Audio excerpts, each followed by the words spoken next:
अस्सलामुअलैकुम व आदाब नाजरीन। खबर है किश्तवाड़ के औकाफ को लेकर और ये खबर है जो कुछ मुलाजमीन जिनकी ट्रांसफ़र की गई थी, जो बाद में कोर्ट में गए थे और सिंगल जज जो बेंच था उसने जो है औकाफ के हक में फैसला दिया था और उस आर्डर में ये ऑब्जर्वेशंस आई थी कि एक मुलाजिम है उसको ट्रांसफ़र भी किया जा सकता है और औकाफ को बताया था कि अगर वो चाहें वो कंसीडर कर सकते हैं उनकी कंटिन्यूएशन को, जिन मुलाजमों ने जो है ज्वाइन नहीं किया है। और एक तरह से जो है वो कोर्ट ने उसमें ये भी बताया था कि अगर औकाफ चाहे उनको ये भी कंसीडर कर सकती है कि जो ट्रैवल अलाउंसेस है वो उनको दिए जाए। लेकिन उसके जो डिसीजन सिंगल बेंच का था उसके खिलाफ जो है वो कुछ और मुलाजिम जो औकाफ के थे, जो एग्रीव्ड थे, उन्होंने डबल बेंच में जो है वो अपील की थी, जिसमें अपील में जो है वो मोहम्मद जुबैर शेख एंड अदर्स के नाम से जो है वो टाइटल था, जबकि अनीस सिंह कोतवाल जो एडवोकेट है वो अपीयर हुए थे जुबैर शेख और बाकियों की तरफ से, जबकि रिस्पॉन्डेंट्स की तरफ से यानी कि जो वक्फ बोर्ड जे है उसकी तरफ से जो है वो बानू जसरोटिया और मिस्टर अयाज लोन जो है वो एडवोकेट ये जो है अपीयर हुए थे। और जो डबल बेंच जो है उसने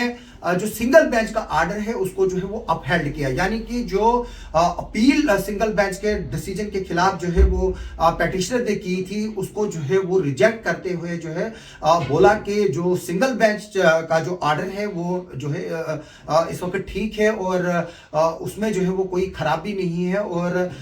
एक तरह से जो मैं बता दूं कि जो डबल बेंच में अपील की थी उसको रेप्रीमेंड करके जो है जो सिंगल बेंच का जो आर्डर है उसको डबल बेंच ने जो है वो हेल्ड किया है। और डबल बेंच में जो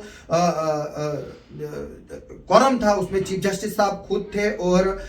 जस्टिस मोक्षा खजूरिया काजमी साहिबा जो थी उसमें थी। मैं बता दूं कि इसमें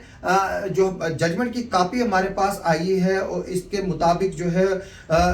ये टोटल जो है वो 5 लोगों ने जो है वो की थी इसमें अपील, लेकिन उसमें जो है वो अपीलेट नंबर 2, 3 और 5 ने जो है वो बाद में डिसाइड किया कि वो जो है अपील विड्रा करेंगे और इसमें फिर जो 1 और 4 नंबर पर जो लोग थे उनको ही जो है वो फिर सुना गया। इसके बाद जो है वो डिसीजन आया जो chief justice N Koteshwar Singh है और जस्टिस मोक्षा खजूरिया कादमी साहिबा है, उन्होंने बताया है कि जो प्रेजेंट अपील है वो प्रेफर्ड है अगेंस्ट आर्डर डेटेड जो 11 दिसंबर 2023 को जो है वो पास किया था लर्न सिंगल जज ने, जिसमें 30/77/2023 की जो रिट पिटीशन थी उसमें जहां पर जो अपीलेंट है उन्होंने प्रे किया था कि उनको जो है वो एलो किया जाए प्रेजेंट प्लेस ऑफ पोस्टिंग, यानी कि किश्तवाड़ के वक़्फ में जहां से उनको ट्रांसफर किया गया था डोडा, ब्लेसा और रामबन एरियाज में। लेकिन जो सिंगल बेंच है उन्होंने जो है उसको जो है वो माना नहीं था और जो वक्फ बोर्ड है उसको के हक में फैसला देते हुए बोला था कि वक्फ बोर्ड जो है वो अल्टीमेट अथॉरिटी है जो इनके बारे में डिसीजन ले सकती है कि उनको एलो किया जाए या ना किया जाए। मैं बता दूं पहले भी इसमें कई जजमेंट्स आई है जो कंट्रेक्चुअल एम्प्लॉइज है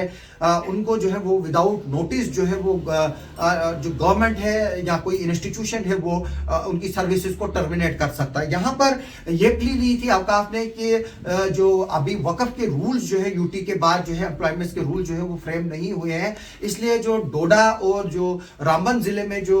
वक्फ की प्रॉपर्टीज है उनको देखरेख के लिए जो है उनको किश्तवाड़ के जो वक्फ में जो है जियारतों में जो एम्प्लॉयज थे जो एक्सेस थे उनको जो है वो रेशनलाइज करके जो है वो डोडा और ब्लेसा और रामबन जैसे इलाकों में जो है वो भेजा गया था, जिसको बाद में उस आर्डर को ना मानने के लिए जो है वो ज्वाइन नहीं किया गया। उन में से कुछ एम्प्लॉयज ने, सिर्फ 2 एम्प्लॉयज जो थे उन्होंने उसमें से ज्वाइन किया था। और मैं बता दूं उसके बाद ये सब लोग जो है वो सिंगल बेंच में अपील के लिए चले गए जहां पर वो रिजेक्ट की। अब जो डबल बेंच है उसने भी जो है वो इस उनकी प्ली को जो पिटीशन है उसको जो है वो खारिज कर दिया और उन्होंने बताया है कि we are of the view that since there is already a direction, जो कंसिडरेबल डायरेक्शन है वो जो अपीलेंट्स के लिए जो है रेस्पोंडेंट अथॉरिटीज को जो है वो दी गई है और जो एग्रीव्ड आर्डर जो पास हुआ है अगर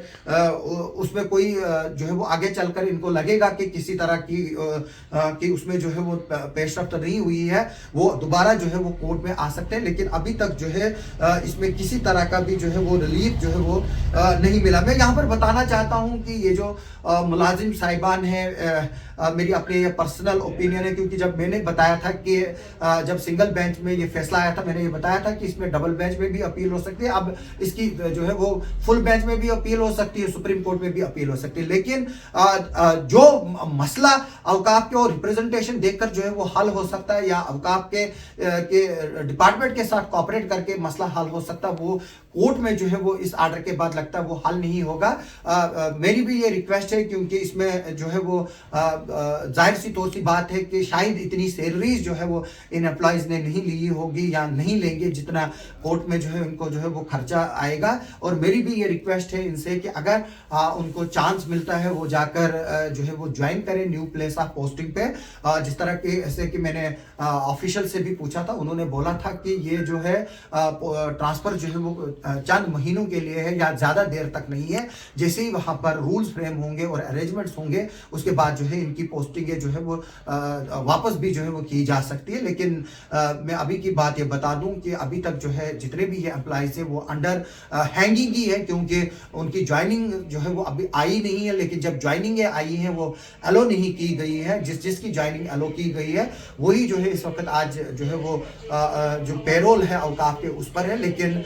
जिन्होंने ज्वाइन नहीं किया है, अगर उनको एलो किया जाता है ज्वाइनिंग करने के लिए या स्टिपुलेटेड टाइम में उन्होंने ज्वाइन किया होगा, तो उनके साथ जो है वो जरूर आगे चलकर जो है वो इंसाफ होगा। लेकिन अभी तक की यही खबर है कि जो स्टिपुलेटेड पीरियड में जो डायरेक्शंस दी गई थी उसमें ज्यादातर लोगों ने जो है वो ज्वाइन नहीं किया है और अब उनकी सर्विसेज को जो है वो टर्मिनेट ही समझा जाएगा। आप सबका सुनने के लिए और देखने के लिए बहुत बहुत शुक्रिया।